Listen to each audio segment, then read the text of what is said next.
యేసు ప్రభువుని వెంబడించడం అన్నంత కఠినమైనటువంటి పని ఇంకొకటి లేదు ప్రపంచంలో. ఎందుకో తెలుసా? యేసు ప్రభువుని వెంబడించడం అంటే ఏదో ఆదివారం ఆరాధనకు రావడం అని మీరు అనుకుంటున్నారేమో. కాదు. యేసు ప్రభువుని వెంబడించడం అంటే అబద్ధం ఆడకపోవడం, యేసు ప్రభువుని వెంబడించడం మోసం చేయకపోవడం, యేసు ప్రభువుని వెంబడించడం అంటే ఇతరుల గురించి చెడ్డగా మాట్లాడకపోవడం, యేసు ప్రభువుని వెంబడించడం అంటే యథార్థమైనటువంటి జీవితం జీవించడము, యేసు ప్రభువుని వెంబడించడం అంటే నీ యొక్క ప్రాణమును ఇతరుల కొరకు పెట్టి నీ యొక్క ప్రాణమును ఒక విలువైనటువంటి ప్రాణముగా అర్పించుకోవడం. That's what following Jesus means. కానీ మనం ఈరోజు యేసు ప్రభువుని వెంబడించడం ఎంత సులభంగా మార్చేసుకున్నాం. మనం ఆదివారం మందిరం వెళ్ళడం యేసు ప్రభువుని వెంబడించడం అంటే, స్టైల్ గా బైబిల్ పట్టుకోవడం యేసు ప్రభువుని వెంబడించడం అంటే, ఆదివారం అయితే తెల్ల బట్టలు వేసుకొని చక్కగా తలస్నానం చేసి వచ్చేయడం యేసు ప్రభువుని వెంబడించడం అంటే. We need to change that. యేసు ప్రభువుని వెంబడించడం అంటే యథార్థమైనటువంటి జీవితం జీవించడం. దేవుడు ఎప్పుడు కూడా ఎమోషన్స్ తో పనిచేయడు. దేవుడు ఎప్పుడు కూడా యాక్షన్స్ తోనే పనిచేస్తాడు. నువ్వు ఏడిస్తే దేవుడు పట్టించుకోడు, నీ యొక్క క్రియలను దేవుడు చూస్తాడు. ఈ యొక్క ఆరాధనకు ఎలా వస్తున్నావో చూడడు, నువ్వు ఎలా తిరిగి వెళ్తున్నావో చూస్తాడు.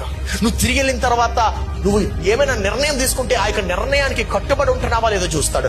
అబ్రహాము నేను చేస్తాను ప్రభు అని చెప్పలే, ఆయన లేచి వెళ్ళాడు. అందుకే దేవుడు అబ్రహామును దీవించాడు. మనం ఏమి యాక్షన్ తీసుకోవాలనుకోము. మార్పు లేకపోతే ఎలాగా? ఎందుకు ఆ జీవితం ఎందుకు మనకు వస్తుంది?